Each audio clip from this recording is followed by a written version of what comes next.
और चलिए अब आपको सीधा लिए चलते हैं लखनऊ। सीएम योगी आदित्यनाथ क्या कुछ कह रहे हैं, सुनते हैं। साथ जी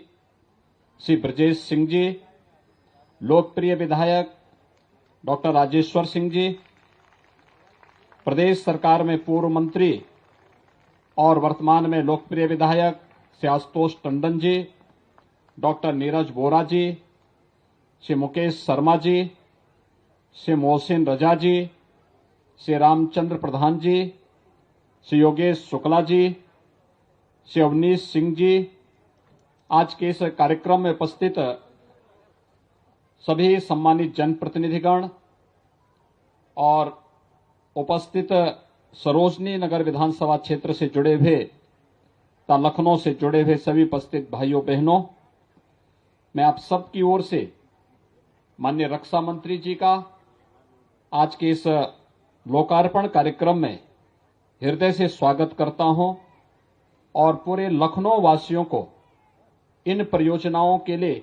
हृदय से बधाई देता हूं, अपनी शुभकामनाएं भी देता हूं। कुल मिलाकर के लगभग 159 करोड़ रुपए के बड़े प्रोजेक्ट, जिसमें फ्लाईओवर और आरओबी के साथ साथ सड़क से जुड़े हुए, सुंदरीकरण से जुड़े हुए अन्य तमाम कार्य हैं, उनका यहां लोकार्पण का कार्य हो रहा है। अभी आपने यहां पर कुछ देर पहले देखा होगा या आपको अगले चौराहे पर जाकर के आपको देखने का अवसर प्राप्त होगा कि मर्यादा पुरुषोत्तम भगवान श्री राम के अनुज वीरवर लक्ष्मण जी के नाम पर, जिनके नाम पर इस नगरी को जाना जाता है, उनकी एक भव्य प्रतिमा का निर्माण का कार्य यहां संपन्न हुआ है और वह प्रतिमा आगे तिराहे पर स्थापित हो चुकी है। अभी माननीय रक्षा मंत्री जी के कर कमलों से उस कार्यक्रम का लोकार्पण का कार्यक्रम भी अभी यहां पर संपन्न हुआ है। शहीद पथ से एयरपोर्ट के लिए एलिवेटेड फ्लाईओवर, इसका लोकार्पण का कार्यक्रम अभी माननीय रक्षा मंत्री जी के कर कमलों से संपन्न हुआ है। नगराम रेलवे फ्लाईओवर आरओबी का ऊपरीगामी सेतु का लोकार्पण का कार्यक्रम भी संपन्न हुआ है और ऐसे ही कारगिल विजय स्मृतिका का लोकार्पण का कार्यक्रम, शहीद पथ पर G20 से संबंधित लखनऊ में शहीद पथ से जनेश्वर मिश्र पार्क के गेट नंबर 6 तक के मार्ग को G20 नामकरण की पट्टिका, और वहां पर आपको अगर जाने का अवसर प्राप्त होगा तो वहां पर आपने देखा G20 के लोगो लगे हुए हैं। भगवान सूर्य की जो 7 किरणें हैं, उनके प्रतीक स्वरूप 7 अश्व वहां पर आपके स्वागत के लिए खड़े होते हुए दिखाई देंगे और सूर्य नमस्कार की मुद्रा में वे सभी मुद्राएं वहां पर आपको देखने को मिलेंगी। फसाड लाइटिंग की व्यवस्था पूरे आपको शहीद पथ पर देखने को मिलेंगी। इन सभी कार्यक्रमों का लोकार्पण का कार्यक्रम माननीय रक्षा मंत्री जी के कर कमलों से भी यहां संपन्न हुआ है। आज वे यहां पर इस कार्यक्रम में उपस्थित हुए। कल आदरणीय प्रधानमंत्री जी के साथ में विशिष्ट अतिथि के रूप में दुनिया और देश से जुड़े हुए जितने भी निवेशक और उद्यमी प्रदेश की राजधानी लखनऊ में आएंगे, उन सब में उनका मार्गदर्शन प्राप्त होगा। सबसे महत्वपूर्ण बात यह है कि आज उत्तर प्रदेश बीमारू राज्य से उभर करके एक उद्यम प्रदेश की ओर, एक विकसित अर्थव्यवस्था की ओर अग्रसर हुआ है और इसमें उत्तर प्रदेश की 25 करोड़ जनता का योगदान जिस सकारात्मक भाव के साथ हम सबको प्राप्त हुआ है, वो हम सबकी एक बड़ी ताकत थी। आदरणीय प्रधानमंत्री जी का, आदरणीय रक्षा मंत्री जी का, आदरणीय गृह मंत्री जी का, इन सभी का मार्गदर्शन और सहयोग सभी जनप्रतिनिधियों ने मिलकर के, प्रशासन और जनता जनार्दन ने मिलकर के एक टीम भाव के साथ जब कार्य किया तो आज परिणाम हम सबके सामने है। और कल दुनिया देखेगी कि उत्तर प्रदेश के अंदर कितना निवेश अनुकूल वातावरण है। वह वातावरण कल लखनऊ के अंदर हम सबको देखने को प्राप्त होगा। और इस अवसर पर एक दिन पूर्व लखनऊ से जुड़े हुए इन बड़े परियोजनाओं को किस रूप में आज यहां पे लोकार्पण का कार्यक्रम तो हो ही रहा है। आप सायंकाल रात्रि में शहीद पथ पर या G20 के नाम पर शहीद पथ से जनेश्वर मिश्र पार्क की तरफ जो मार्ग जा रहा है, इन सब का अवलोकन करना, कितना सुंदर लखनऊ लग रहा है।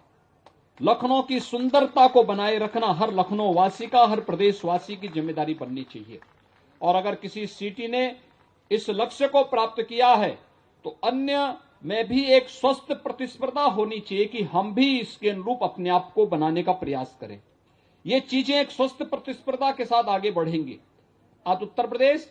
सुरक्षा, कानून और व्यवस्था के मामले में, उत्तर प्रदेश विकास की बड़ी बड़ी परियोजनाओं को आगे बढ़ाने के मामले को लेकर के आज जिस तेज गति से आगे बढ़ा है, आज एक्सप्रेस हाईवे के रूप में उत्तर प्रदेश जाना जाता है, अपनी बेहतरीन कानून व्यवस्था के लिए उत्तर प्रदेश जाना जाता है, निवेश के बेहतरीन गंतव्य के रूप में उत्तर प्रदेश जाना जाता है, पर्यटन की दृष्टि से अगर प्रदेश के अंदर आप देखेंगे तो जितनी भी रिलीजियस टूरिज्म है, उस धार्मिक और सांस्कृतिक टूरिज्म के लिए उत्तर प्रदेश सबसे अच्छे गंतव्य के रूप में जाना जा रहा है। और उत्तर प्रदेश के अंदर हमारी खेती किसानी ने, युवाओं ने जिस तेजी के साथ अपनी विकास की गति को आगे बढ़ाया है, वह उत्तर प्रदेश को एक नए भारत के नए उत्तर प्रदेश के रूप में स्थापित कर रहा है। आज विकास की प्रक्रिया के साथ जुड़ते हुए लखनऊ की विकास की जिन परियोजनाओं को सरदेव अटल जी ने कभी सोचा था, आज से व्यावहारिक धरातल पर माननीय रक्षा मंत्री जी के मार्गदर्शन में, उनके नेतृत्व में लखनऊ के अंदर हम सबको वे देखने को मिल रही हैं। और अभी जब कौशल किशोर जी बोल रहे थे, मुझे तो लगा जब वो किसान पद की चर्चा कर रहे थे तो कह रहे थे कि सारा किसान पद तो मेरे संसदीय क्षेत्र में बन रहा है। तो मैंने कहा कहीं वो अभी धरने की घोषणा न कर दें। लेकिन मैं धन्यवाद दूंगा कि उन्होंने अपना सकारात्मक योगदान दिया और आज ये सभी कार्य तेजी के साथ बढ़ रहे हैं। क्योंकि विकास जब जाएगा तो जब कोई भी इंफ्रास्ट्रक्चर डेवलपमेंट की परियोजना बनेगी, शहीद पथ अगर शहीद पथ नहीं बना होता आज से 20 वर्ष पहले लखनऊ के अंदर की ट्रैफिक की स्थिति क्या होती, आप कल्पना कर सकते हैं। अगर किसान पथ आज जिस रूप में बन रही है, जब बनाया जा रहा था हर व्यक्ति सोचता था इसकी आवश्यकता क्या, लेकिन आज लखनऊ के अंदर ट्रैफिक के लोड को देखते हुए कहा जा सकता है कि ये एक दूरगामी सोच, 50 वर्ष की एक दूरगामी सोच के साथ लखनऊ के विकास को एक नई ऊंचाइयों तक पहुंचाने की सोच के साथ दिया गया एक अनमोल उपहार है लखनऊ वासियों को माननीय रक्षा मंत्री जी के द्वारा। आज उसका कार्य युद्ध स्तर पर चल रहा है। लखनऊ की कनेक्टिविटी, लखनऊ की गोरखपुर के साथ, लखनऊ की वाराणसी के साथ, लखनऊ की प्रयागराज के साथ, पूर्वांचल एक्सप्रेस हाईवे के साथ, लखनऊ की दिल्ली के साथ कनेक्टिविटी जिस रूप में बेहतर हुई है,